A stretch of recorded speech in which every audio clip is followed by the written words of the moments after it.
Growing up as a gay man in the Bible Belt in Texas, I didn't really have role models. Not as such. Not like a straight person does. Um,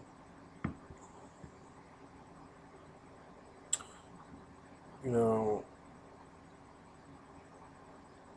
you can, when you're straight, you can look around you, and many of you don't even think about it.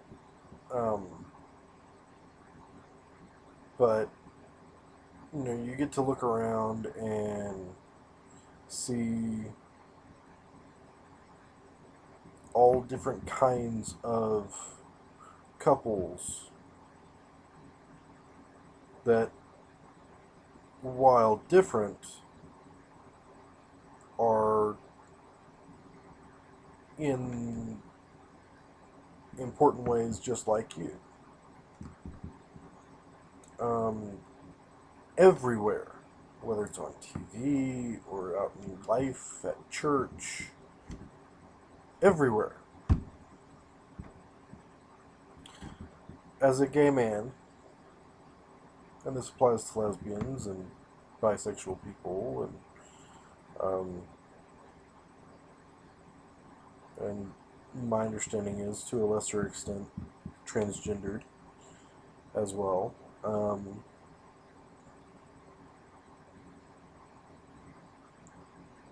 We don't, unless you happen to live in an area where, or have grown up in an area where there are gay couples, even if it's just one. Um, I didn't have that just one.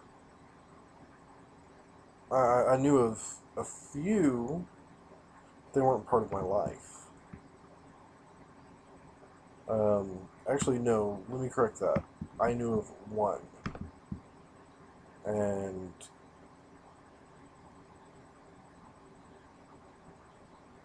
the, they weren't. They were good people, um, but they still played into, in certain ways, the some of the stereotypes that we have here. Um, and I'm I wear a kilt, but I don't go around in dresses or wearing wigs or makeup. Um, and as much grief as it caused this guy, he did. Um,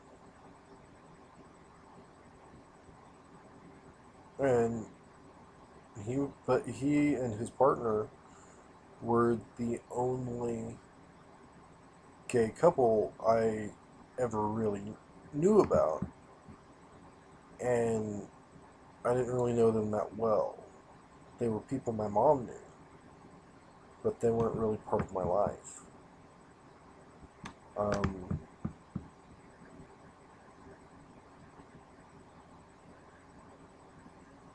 so I didn't have that mentorship um, that you get to have as a straight couple. I didn't get to have that guy that when I grow up, I'm going to be just like him.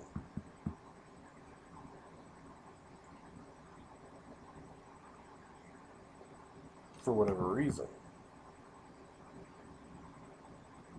I mean, and yeah, I was like everyone else. I had people that I looked up to, and there were even actors and other people that I said, when I grow up, I want to be just like him. But I knew, knowing that that person was straight, or at least told the world that demonstrate that I could never be like him.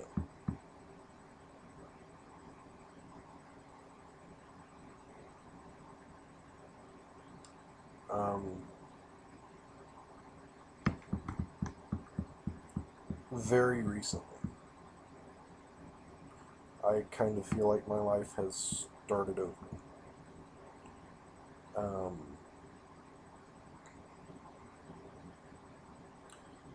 and I do have some gay mentors now. It's all online, but they're there. They're real. I've interacted with them, even if it's just virtually. Um, but they're plainly a real independent person. And it's not about sex. You know, hey baby, how you doing? Kind of stuff. Um, you know, and it's not them leading the conversation into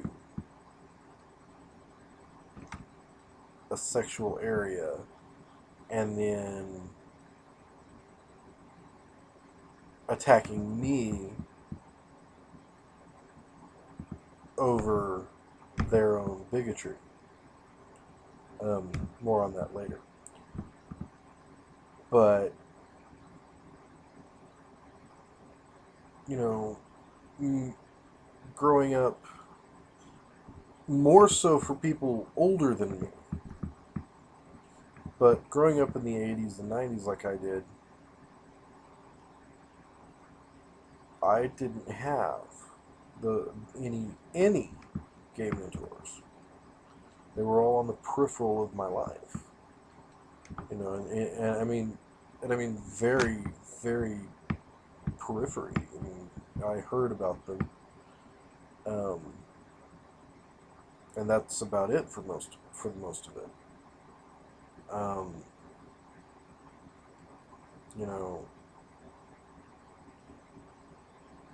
and you don't know unless you've been through that the damage that does. Um, all I have to say at this point is thank you, Jay and Brian, with you. Um, you have given me much joy, and I'm still growing as a person watching you and seeing you live a life that I did not believe I could have.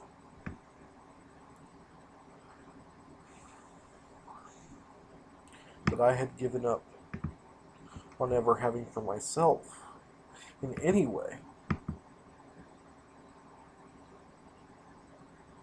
Thank you.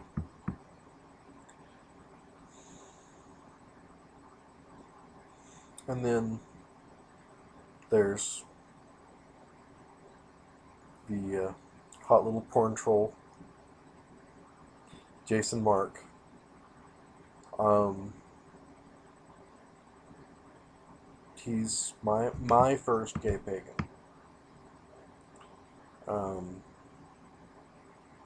and he gave me more help in the first email that I sent to him uh, than I got genuinely from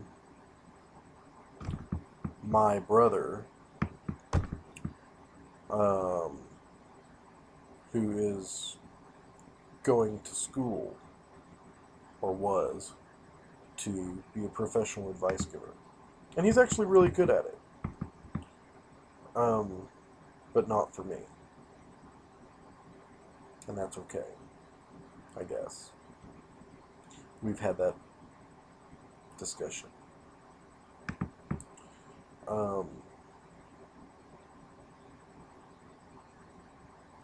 Thank you, Jason. You know exactly what I'm talking about here. So, thank you for being my mentor in a way.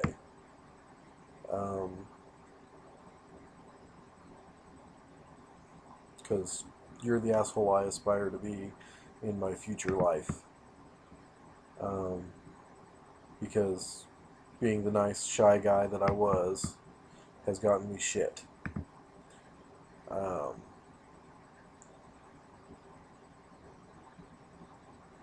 so, and yeah, it's complicated. Anyway, thank you both.